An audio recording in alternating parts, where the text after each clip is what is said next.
Gabriel Jesús Sarmiento Rodríguez, un programador de 25 años de Maracay, Venezuela, empezó a utilizar su TikTok para compartir tips de programación y reflexiones religiosas en su cuenta, alcanzando más de 80,000 seguidores. Pero con el pasar de los meses, el tono cambió. Comenzó a recibir mensajes de extorsión de policías locales. En abril de 2025 pasó 15 días detenido en la prisión de La Morita por denuncias de acoso a exparejas como Sabrina Ruiz, quien lo acusó de amenazas y paranoia. Salió libre pronto, pero las grabaciones desde tribunales se volvieron su rutina, exponiendo presuntos lazos entre los policías y bandas como el Tren de Aragua y el Tren del Llano. En uno culpó directamente a su líder prófugo Héctor Guerrero Flores, alias el Niño Guerrero, por el atentado de su padre. Las amenazas escalaron con llamadas desde la misma cárcel donde había estado, pero a Gabriel no le importó y siguió caminando por Maracay con el teléfono en mano, repitiendo nombres y cédulas de supuestos corruptos, ofreciendo colaborar con autoridades a cambio de seguridad. Días antes del 23 de junio advirtió en un live: si me pasa algo, ya saben quién fue. Pertenecen a esta brigada y pues están comentando a través de los grupos policiales y a través de ellos mismos que pues se están organizando para, en palabras coloquiales, joderme, sembrándome nuevamente. La madrugada del 23 de junio de 2025, alrededor de la 1 p.m, transmitía desde su casa, hablando de un nuevo allanamiento ilegal. Instantáneamente se oyeron golpes en la puerta. Su madre gritó de auxilio desde el fondo, y Gabriel, nervioso, repitió la dirección al aire en búsqueda de que alguien lo auxiliara. Sin embargo, la ráfaga de tiros retumbó. Él gritó que lo habían herido, que estaba grabando. Dos hombres fuertemente equipados entraron a cuadro, uno con un artefacto de fuego en la mano que disparó 2 veces a quemarropa. La cámara cayó al piso, mostrando los ahora restos del joven mientras la transmisión se cortaba. Su madre, herida en el abdomen, afortunadamente sobrevivió, siendo hospitalizada. Los análisis confirmaron no impactos en Gabriel. El video, visto por miles de personas antes de borrarse, capturó los rostros de los atacantes, facilitando identificaciones rápidas. El fiscal Tarek William Saab asignó el caso a la Fiscalía 69 contra Delincuencia Organizada en esa misma mañana, reconociendo las denuncias previas como móvil. El 27 de junio, Diosdado Cabello anunció capturas de implicados, negando vínculos policiales y atribuyéndolo a simplemente generación de violencia. Días después, el Ministerio Público detuvo a Pierina Uribarri, pareja de Adrián Romero, alias el Niño Loco, por crimen calificado y asociación, pidiendo órdenes contra Romero, Wilbert González, alias el Will, y Gerald Nieto, alias el Coropo. Pese a esto, el Will falleció durante un tiroteo con la policía cerca del lago de Valencia, en Carabobo. Herido, se lanzó al lago huyendo, y su cuerpo descompuesto apareció en la orilla. Presuntamente, él fue quien abrió el boquete en la pared de la casa para cometer el crimen contra el joven. Hasta noviembre de 2025, la investigación sigue abierta sin juicios públicos, pero el caso impulsó debates en redes y foros sobre el Tren de Aragua, con usuarios recordando cómo Gabriel visibilizó extorsiones que pocos denuncian. Aprovecho esta pausa para invitarlos a suscribirse a mi canal principal, secundario y a mi canal en la plataforma morada donde hago streams. Si te gusta este tipo de contenido, dale like al video, comenta y comparte. Eso sería una gran ayuda para continuar. Purga Álvaro Obregón. En la colonia Recomodo El Cuernito, durante una fiesta vecinal de Halloween al poniente de la Ciudad de México, un ex convicto de 41 años llegó sin ser invitado, acompañado por una mujer. Lo que comenzó como un festejo con disfraces y risas se torció rápido cuando él inició con una agresión verbal contra los vecinos, gritando insultos y retando a que salieran de sus casas. El motivo realmente no se sabe, aunque según rumores la causa fue un arranque de celos porque algunos muchachos habían visto a su novia. Sin mediar palabras, sacó un calibre 38 y apuntó hacia una vivienda adornada con calabazas y telarañas falsas. Accionó al momento 4 veces al aire, espantando a los pequeños de la zona y alarmando a los vecinos. En medio del pánico, lo vieron golpear a un adulto mayor en una silla de ruedas, el cual estaba intentando alejarse. Luego agredió a una mujer que acudió en su ayuda, empujándola con fuerza mientras recargaba.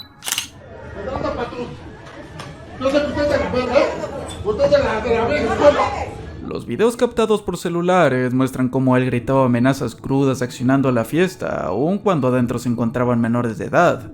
Varias veces le dijeron que dejara el artefacto de fuego para pelear de forma justa, pero el hombre, cobardemente, continuó con sus amenazas hasta que, en cierto punto, se le acabaron las balas.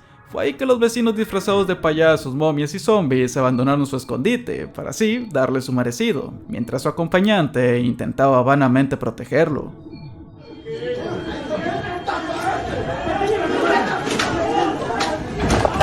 ¡El hijo de su madre! ¡Por verito! ¡A huevo! ¡A huevo por verito!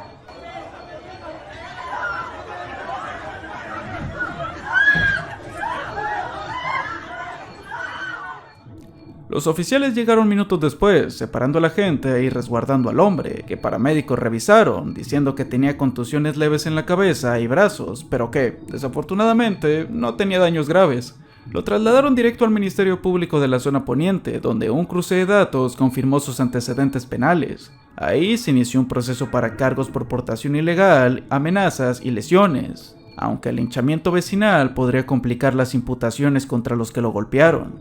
El video del caos explotó en redes en esa misma noche, sumando millones de vistas por hora.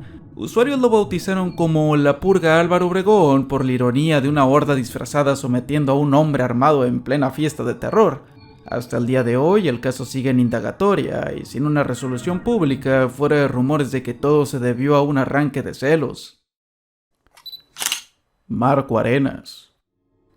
Marco Arenas Castillo creció en un hogar acomodado de La Molina, Lima, como hijo adoptivo de Walter Arenas y la empresaria panadera María Rosa Castillo González, conocida por su cadena de panaderías que la apodaban la reina de las panaderías. Inscrito en colegios privados de élite, Marco destacaba como un joven bien portado, pero al ingresar a la Universidad de Lima para Ingeniería Industrial reprobó casi todas las materias y lo abandonó.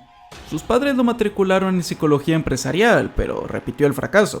En su tercer intento de psicología, conoció a Fernanda Isel Lora Paz, una estudiante de 17 años.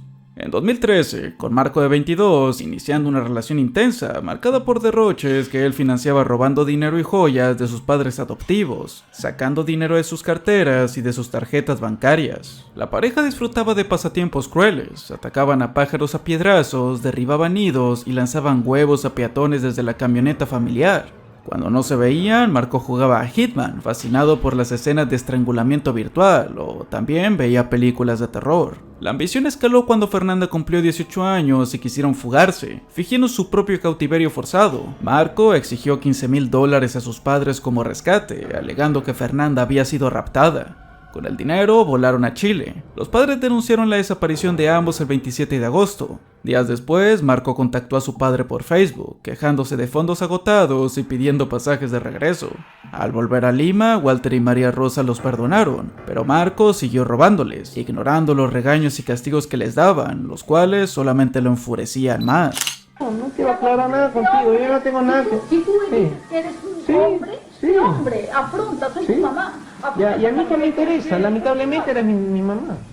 Lamentablemente. Pero no puedes hablar así, pues, Marco. Si tenemos esos problemas, ¿por qué seguir peleando? Claro, ¿por qué, hijo? ¿Por qué? A mí no me vengas con lloriqueos, no me vengas con lloriqueos. Que ya no doy más, ¿entiendes? Siempre dicen no doy más, no doy más. Ya no, por favor, hable. Ya no puedo más. Marco, ¿qué problema tienes con tu mamá? ¿Y por qué no sueltas una vez y dices que el problema tienes conmigo? Dime. Tengo el problema de que te encanta hablar de más. El 5 de noviembre de 2013, por la mañana, María Rosa y Walter reprendieron a Marco por sus excesos. Él salió furioso en la camioneta Toyota, recogió a Fernanda y le contó el incidente, tildando a su madre de vieja loca. Regresaron a la casa en urbanización Sol de la Molina. Marco entró al cuarto de María Rosa fingiendo pedir perdón. La rodeó por el cuello con el brazo y la privó de oxígeno hasta desmayarla, convencido de su fallecimiento. Fernanda observó desde la ventana. Juntos envolvieron el cuerpo en una manta. Lo metieron en el maletero y robaron las joyas y dinero de la habitación. Al mediodía, Fernanda se fue a su casa en La Molina. Marco compró petróleo en un grifo cercano. Al mediodía se reunieron, condujeron lejos, arrojaron el cuerpo en un descampado cerca de una hueca, rociaron con combustible y le prendieron fuego. El análisis reveló que María Rosa, de 54 años, aún respiraba cuando ardía, agonizando hasta el fallecimiento por las quemaduras. El cuerpo calcinado fue hallado al día siguiente, el 6 de noviembre, tras una denuncia de desaparición de la familia. Cámaras de seguridad captaron la camioneta saliendo de La Molina. Inconsistencias en las coartadas de Marco y Fernanda alertaron a investigadores. Interrogados, ambos confesaron. Marco admitió la estrangulación y quema, Fernanda su complicidad en el traslado y ocultamiento. Fueron detenidos de inmediato con prisión preventiva. La fiscalía imputó parricidio a Marco por el lazo adoptivo y la complicidad a Fernanda, pidiendo 35 años. Durante el juicio en 2015, Isabel García Bobadilla, vendedora ambulante de Villa María del Triunfo, se presentó como madre biológica de Marco. Lo dio de un mes a la familia Arenas en 1991, incapaz de criarlo con sus otros hijos. Se realizó la prueba de ADN, confirmando un 99.99 de parentesco sin adopción formal para María Rosa. A inicios de 2016 fueron condenados a 20 años, Marco como autor y Fernanda como cómplice, más 200.000 soles solidarios de reparación civil. La fiscalía apeló por crimen calificado, pero el fallo se mantuvo. Fernanda impugnó, alegando coacción, mientras Marco se mostró conforme. No aplicó parricidio por falta de vínculo legal, pese a la inscripción irregular del acta de nacimiento por falsedad de Walter Arenas.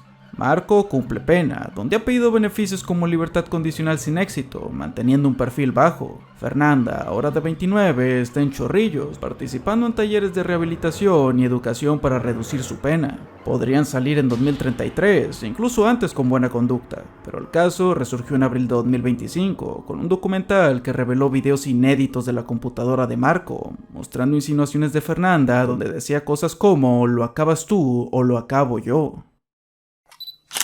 La tragedia de la Puerta 12. En 1968, bajo la dictadura de Juan Carlos Onganía, River y Boca empataron 0-0 ante más de 80.000 personas, con tribunas de pie repletas de seguidores. Los fanáticos del visitante, casi todos de Boca, salieron por la Puerta 12, un túnel angosto con escalera empinada y un solo foco tenue que apenas iluminaba los escalones. Al pitazo final, la masa bajó compactada. Algunos se iban antes para evitar el embotellamiento, pero la corriente creció rápidamente. Afuera, policías montados formaron cordón. Adentro, la presión empujó a los de adelante sin tocar el suelo, flotando sobre sus cuerpos. Quienes caían tropezaban a los de atrás, formando un tapón humano que privó de oxígeno a decenas en minutos. Testigos que escaparon por puertas cercanas vieron a caballos atropellando a los que salían y palos repartidos por agentes a pie. Otros contaron que hinchas tiraron vasos con orina desde arriba, enfureciendo a la montada. Unos pocos cantaron la marcha peronista, prohibida en la dictadura.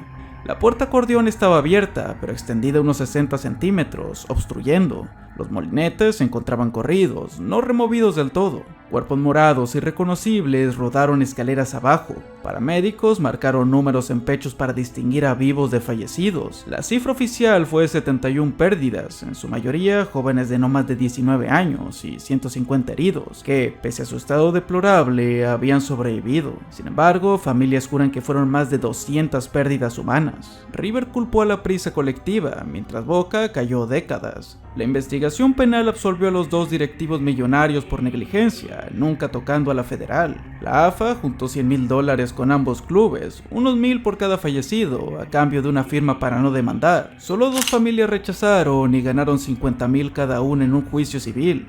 El túnel se renombró Acceso L, luego K y a día de hoy Puerta M. En 2008, River puso una placa sin nombres, mientras que Boca pidió perdón por el olvido en 2018, al cumplir 50 años del evento. Aún hoy día, sobreviviente relata no haber vuelto a una cancha de fútbol debido a los traumas de la Puerta 12. Emily Peguero. Emily del Carmen Peguero Polanco creció en Cenoví, un barrio humilde del noroeste de República Dominicana, en una familia pobre pero unida, con dos hermanos mayores y padres que se esforzaban en oficios locales. A los 12 se mudaron frente a la casa de Marlene Martínez, subdirectora de pasaportes y política local con aspiraciones, cuya prepotencia molestaba al padre de Emily, Genaro. Pero no tanto al adolescente, que pronto se acercó a su hijo, Marlon, 3 años mayor que ella. Desde pequeños, Emily y Marlon jugaban como vecinos. A los 13, cuando Marlon viajaba a Santo Domingo por trabajo, él se quedaba en casa de los Peguero. En 2016, con Emily de 15 y él de 18, empezaron a salir. Pese a la diferencia de clases, ella de ropa remendada mientras él con privilegios políticos, la familia de Emily notó el romance y no intervino.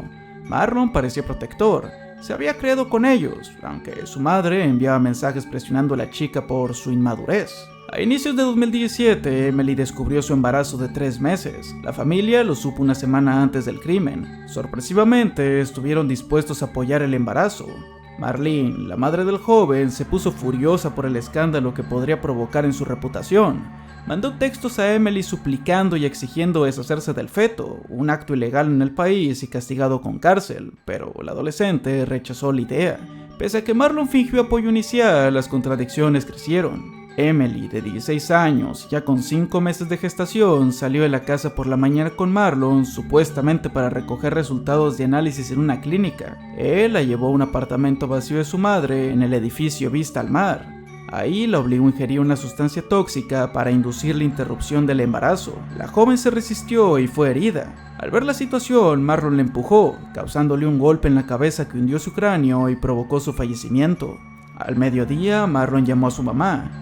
Ella llegó, vio los restos y lo ayudó a ocultarlos en un colchón, lavando toallas y moviéndolo varias veces, e incluso refrigerándolo para simular una desaparición. Marlon comentó dejarla en una gasolinera. La familia, al no verla en las cámaras de seguridad del lugar, denunció ante la policía y confrontó a la madre e hijo, quienes negaron todo. Al día siguiente, Marlene y Marlon dieron una rueda de prensa en su sala, con lágrimas falsas, pidiendo a Emily que regrese. Algo bastante turbio de esta entrevista es que la señora usó el pasado para referirse a la chica, delatándose sin querer. En ningún momento mi hijo y yo hemos dado la espalda a la situación, porque ya ella era parte de nosotros. Ella era la novia de mi hijo, es la novia de mi hijo actual. Lo que ayer sí se ha comentado cosas que no son. Ellos no fueron hacia el Nacional. La mamá la acompañó a la Clínica Nacional el día antes de ayer y los resultados se lo entregan mañana viernes. Ella tenía 5 meses de embarazo. Desde que nos enteramos le dimos nuestro apoyo. Yo me siento totalmente, desde que supe la situación, lo que hice fue acudir al llamado de la gente de Cenoví, que son mi gente, y donde entiendo que me siento igual o peor de cómo ellos se sienten, porque realmente le pido a cualquier persona que haya visto a Emily que por favor que dé una información a los medios, porque nosotros realmente lo que queremos es que se aclarezca el caso, porque ella le dijo a mi hijo que la dejara en el cruce, él la dejó. La madre de Emily gritó en cámara, se la llevaron para que no tuviera a mi nieto, devuélvanme a mi hija. No fue que las sospechas de verdad crecieron hasta que el guardia, Kelvin Jiménez, declaró haber visto a Marlon cargar un bulto envuelto en una sábana. El sábado, tras contradicciones, Marlon se entregó y confesó el intento de interrupción fallida, así como el golpe accidental, alegando que tiró los restos en un basurero de Cenoví. Búsquedas fallidas avivaron protestas locales, exigiendo justicia. Marlene se entregó el miércoles, diciendo: actué como madre, mientras era rodeada por escoltas debido a las amenazas y lanzamientos de piedras. El jueves, mensajeros anónimos alertaron a la familia. Por la noche, campesinos habían hallado los restos en una maleta negra al borde de una carretera, con el cuerpo lleno de flagelaciones y restos fetales. Por si esto fuera poco, durante la búsqueda también aparecieron restos de otras 2 jóvenes, una de 18 a la que su padrastro le había quitado la vida y otra que fue ultimada por su pareja y un cómplice. El guardia Jiménez fue arrestado por presunta complicidad y Bolívar Ureña por ayudar a Marlene a transportar la maleta. El caso se volvió complejo, con Marlon y Marlene en prisión preventiva de 3 meses, en lo que el Ministerio Público pedía 30 años para él y 20 para ella. Mientras tanto, acontecían protestas masivas con quema de neumáticos, exigiendo penas y leyes contra la violencia de género. En noviembre de 2018, el tribunal los selló culpables. Marlon fue sentenciado a 30 años y Marlene, su madre, a 5. Además, tuvieron que pagar $200,000 cada uno. La familia apeló, indignada por la impunidad rampante, con solo 2% de denuncias de género resueltas. En mayo de 2019, la Corte de Apelación ratificó 30 años para Marlon, pero redujo en 2 años a Marlene, argumentando falta de pruebas de coautoría en el crimen y declarando solo encubrimiento posterior. Nuevamente disturbios estallaron y el Ministerio Público y padre recurrieron a 20 años para ella, pero la Suprema Corte le otorgó la libertad a Marlene tras cumplir solo 2 años. declarando lo siguiente. No han podido decir que Marlon era un criminal. No han podido decir que era un muchacho malcriado. Marlon era un ejemplo hasta ese día para su colegio, para la sociedad, para la comunidad donde nosotros vivíamos. Mirarte la cara porque no te puedo devolver a Emily. Porque todo eso es falso. ¿Cómo yo voy a querer que le pasara algo igual? Cuando yo desde que me enteré lo que quise fue que tuviera atenciones médicas. No. Solo una madre, solo una persona que no tenga raciocinio puede pensar que una madre va a incitar a un hijo a que fracase. Solo una persona sin raciocinio lo puede pensar. Hasta 2025, Marlon permanece en la cárcel de La Vega, con 12 años por cumplir. Rumores de libertad condicional por comportamiento indignan a la población, pero ha sido desmentido por fiscales. La madre de Emily, Aldaguisa Polanco, ahora en Alemania, pide al presidente de la nación que garantice la pena justa, sin rebajas. Emily, símbolo de lucha, inspira campañas como Todos somos Emily, recordando que el 40% de jóvenes de entre 15 y 19 años sufren abuso de parejas. Con esto acabamos los casos más perturbadores de Latinoamérica. No olvides comentarme cuál caso faltó. Recuerda poner los casos poco conocidos en los comentarios para darle difusión. Le agradezco al editor del video. Tanto sus redes sociales como las mías se encontrarán en la descripción. Sin nada más que decir, estos fueron los casos más perturbadores de Latinoamérica. Un infierno de la vida real.